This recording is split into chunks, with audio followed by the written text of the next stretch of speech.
Hey everyone, it's Rebecca Undum, author of How Mommy Got Her Groove Back and your resident groove finder, founder of RebeccaUndum.com. Today I wanted to come to you with a few questions that you can ask yourself if you're finding yourself in a job that you're not sure is serving you anymore, and you're feeling like you want to leap, but you suddenly are completely overwhelmed and paralyzed with fear. So just yesterday, a good friend of mine called, a former colleague, and this is where he's at.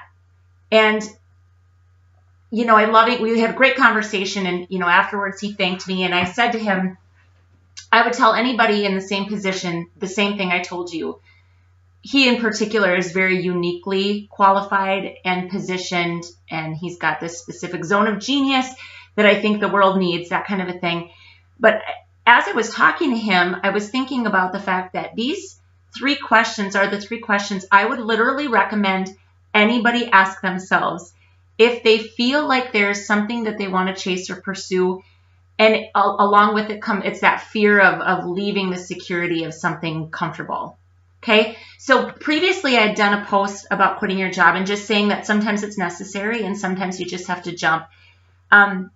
This is going to be a little bit more prescriptive, I think, in terms of these three questions. I think are truly important to sit down, write about them, think about them, answer them before you make the move. Because what my friend and I talked about yesterday is kind of the conventional wisdom of entrepreneurship is follow your passion and the money will follow. That's flawed. Actually, kind of bullshit in a couple of ways.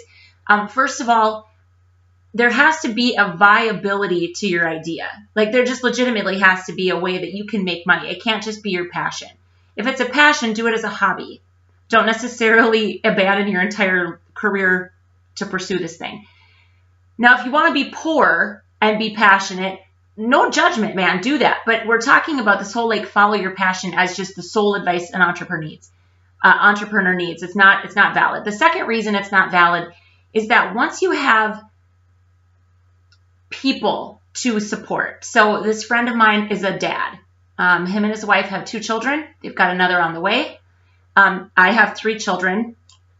It is not just about me and my passions anymore. It's not that I've given all of it up and I've just traded it in for a ho-hum job. I mean, that doesn't live at all or exist at all in my brain, but there is a realistic nature of the fact that I have real mouths to feed or to help be a part of supporting them. And I can't just be like, oh, I want to, travel the world and backpack in Bali. I mean, great. Sounds awesome. But I've got 3 kids, right? So as he and I visited, I thought this is a message that more people need. And so here are the 3 questions.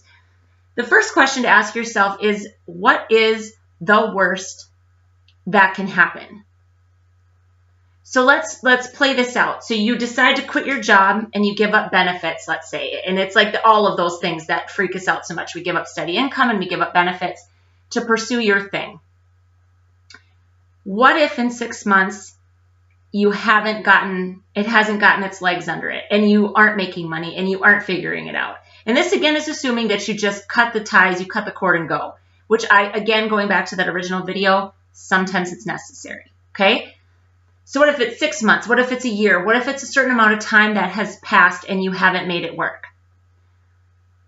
The worst thing that could happen would be that you absolutely couldn't find any other job. Is that the worst that can happen? I don't know. Maybe it's not for you. But that's the thing I'd said to my friend. At some point, we have to be willing to go there and look at that and then say, it may not be the perfect job. It may not be the job you had before. It may not replace the income you had before, but can you get some job? The whole thing is can you keep yourself from being destitute? What's the worst that can happen? Okay, that's the first question you got to ask. The second question, which I, have never really said out loud, but I think is super important, is how can I serve more people using my specific zone of genius or your gifts or your talents or whatever you want to call them?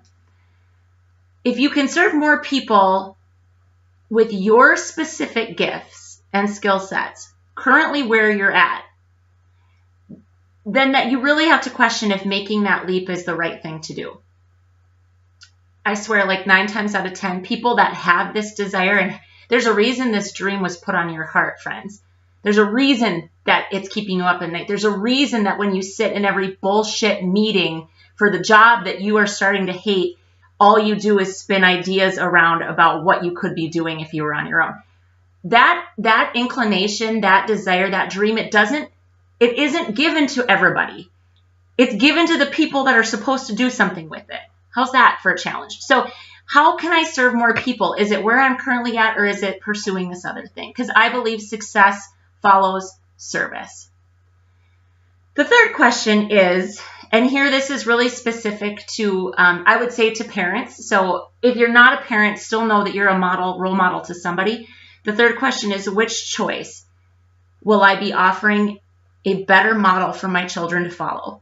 I'm starting to get emotional, but I swear, like, the fact that we don't think about this as parents is so sad. If we sell out and we stay in a job that we hate for the money, we're showing our kids that that's what they ought to do. And the whole time they're growing up and they're going to school and we're saying, you can be anything you want to be. You know, you can have, you know, the world is your oyster, and we do all that crap, right? They're going to look at us and they're going to say, well, why didn't you then?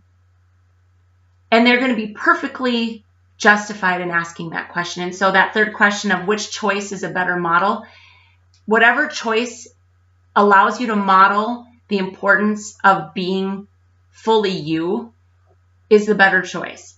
And again, this isn't saying that everyone should just quit their jobs. I'm talking about those of you that are sitting there watching this that have that burning, that fire. You feel it. It doesn't leave your thoughts. It doesn't leave your heart. It doesn't leave your soul. Those are the things. You're the one. You're the ones. It's not everybody, but the ones that have it are the ones that have to ask themselves these questions. So again, the 3 questions to recap: what's the worst that can happen? How can I serve more people with my own stroke of genius? And which choice is a better role model for the people that love me and watch me? Because if there's one thing I know, our kids will not do what we tell them to do. They will do what we show them to do.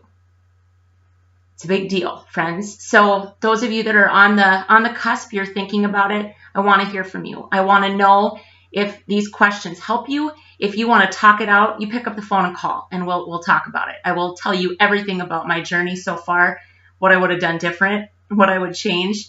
At the end of the day, there's never been a day that I've regretted it. And so that's what my wish is for you, for those of you that are on the fence about starting your own thing and leaving the comfort. So reach out. Let me know what you think. Groove on. Go get them. And never, ever, ever be too afraid to jump. It is entirely worth the risk. Groove on, everyone. Have a great day.